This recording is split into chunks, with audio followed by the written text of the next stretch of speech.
ముంబై ఉగ్రదాడి కుట్రదారు తహూర్ రానా NIA custody కొనసాగుతోంది. ముంబై దాడులకు సంబంధించి రానాను ఎన్ఐఏ అధికారులు ప్రశ్నిస్తున్నారు. ఈ క్రమంలోనే ముంబై దాడుల్లో ప్రమేయం ఉన్న మరికొందరి గురించి తెలుసుకోవడానికి ఎన్ఐఏ దర్యాప్తును ముమ్మరం చేసింది. ఇందులో భాగంగా రానా వాయిస్ నమూనాను సేకరించడానికి అధికారులు చర్యలు తీసుకుంటున్నట్లు తెలుస్తోంది. ఈ నమూనాల ద్వారా ముంబై ఉగ్రదాడుల సమయంలో ఇతరులతో అతడు మాట్లాడినట్లు అనుమానిస్తున్న పలు కాల్ రికార్డులను ధృవీకరించే అవకాశం ఉంది.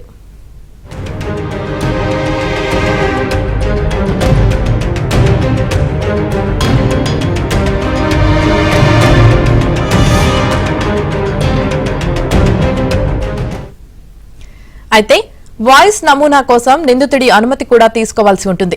ఒకవేళ అతడు అందుకు నిరాకరిస్తే అధికారులు న్యాయస్థానం నుంచి అనుమతి కోసం దరఖాస్తు చేసుకోవాలి. కోర్టు అంగీకారం తెలిపిన అనంతరం అతడి వాయిస్ ను రికార్డ్స్ చేయాల్సి ఉంటుంది.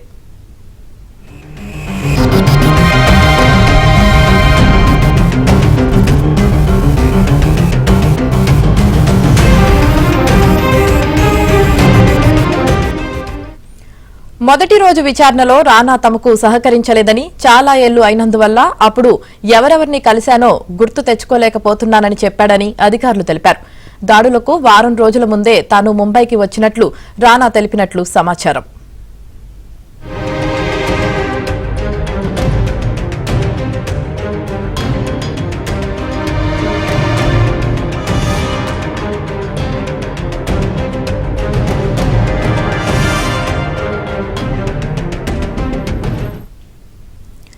అమెరికాలోని లాస్ ఏంజల్స్ నుంచి గురువారం రానాను భారత్ కు తీసుకువచ్చారు. అనంతరం నేరుగా ఎన్ఐఏ కోర్టులో హాజరుపరిచి విచారించారు. న్యాయస్థానం అతడిని 18 రోజుల కస్టడీకి అప్పగించింది. శుక్రవారం తెల్లవారుజామున రానాను ఎన్ఐఏ హెడ్ క్వార్టర్స్ కు తీసుకువచ్చారు. అతడిని ప్రత్యేక గదిలో ఉంచి నిరంతర నిఘా పెట్టారు. ఈ కేసులో మరో నిందితుడైన డేవిడ్ హెడ్లీకి సహకరించిన ఓ రహస్య వ్యక్తిని కూడా అధికారులు విచారిస్తున్నట్లు వెల్లడించారు. కాగా ఆ రహస్య వ్యక్తి తహూర్ రానా హెడ్లీకి చిన్ననాటి స్నేహితుడని తెలుస్తోంది.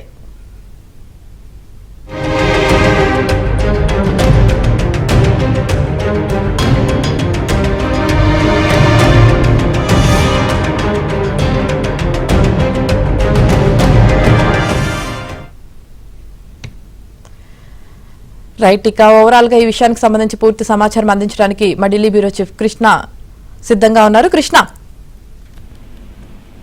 ముంబై ఉగ్రదారి కుట్రదారు తాహూర్ రానా ఎన్ఐఏ కస్టడీ కొనసాగుతుంది. ముంబై దాడులకు సంబంధించిన రానాను ఎన్ఐఏ అధికారులు ప్రశ్నిస్తున్నారు. మూడో రోజు ఆయన ఎన్ఐఏ విచారణ ఎదుర్కొంటారు. ఈ క్రమంలోనే ముంబై దాడుల్లో ప్రమేయం ఉన్న మరికొందరి గురించి కూడా తెలుసుకోవడానికి ఎన్ఐఏ దర్యాప్తు ముమ్మరం చేస్తుంది. ఇందులో భాగంగానే రానా వాయిస్ ను సేకరించడానికి అధికారులు చర్యలు తీసుకున్నట్టు కూడా తెలుస్తుంది. ఈ నమూనాల ద్వారా ముంబై ఉగ్రదాడి సమయంలో ఎవరో ఫోన్ కాల్ మాట్లాడి ఎంతసేపు మాట్లాడాడు, నాటి సందర్భంలో రానా వాయిస్ గుర్తించేందుకు కూడా అధికారులు కసరత్తు చేస్తున్నా. అందులో భాగంగానే ఆయన ఫోన్ కాల్కి సంబంధించిన అంశాన్ని కూడా ధృవీకరించేందుకు కూడా కొంత అధికారులు ముమ్మరం చేశారు. అయితే వాయిస్ నమూనాకు సంబంధించి నిందితుడి అనుమతి కూడా తీసుకోవాల్సిందిగా కూడా చెప్తున్నారు. కోర్టు నుంచి నేరుగా తీసుకుంటారు, లేదంటే రానా అభిప్రాయం మేరకే ఇతరులతో ఆయన ఎవరెవరితో మాట్లాడారో నాటి సందర్భంలో అనే అంశాన్ని కూడా చెక్ చేయబోతున్నట్టు తెలియడుంది. మరోవైపు 3 రోజుల కస్టడీలో ఇప్పటి వరకు తన గతంలో ఎవరితో మాట్లాడానో నాటి సందర్భంలో దాదాపు ఘటన జరిగి ఇన్నేళ్లవుతున్న నేపథ్యంలో ఎవరితో ఉన్నారు, ఎవరితో మాట్లాడిన అంశం పైన ఇంకా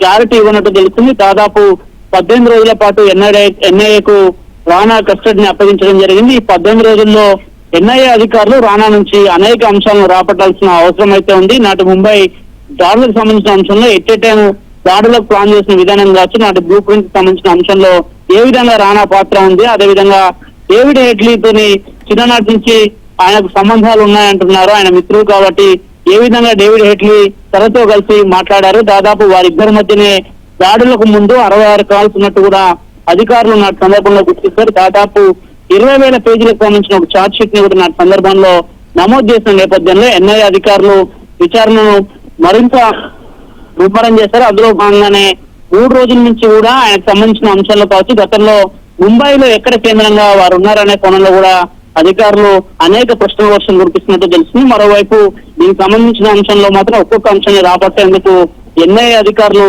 రానా నుంచి అనేక అంశాలను లేవనెత్తుతూ వారి నుంచి అనేక సమాచారం అయితే సేకరిస్తున్నారు. 18 రోజుల కస్టడీలో మిగతా అంశాలను కూడా రానా ద్వారా ఎన్ఐఏ ఇప్పటికే అనేక అంశాలను తీసుకునే అవకాశం కూడా చాలా స్పష్టంగా ఉంది. ఒకవేళ వీలైతే సీన్ రీకన్స్ట్రక్షన్ చేసేందుకు ఆయన ముంబై తీసుకెళ్లే అవకాశాలు కూడా చాలా స్పష్టంగా కనిపిస్తున్నాయి. Right, thank you Satish.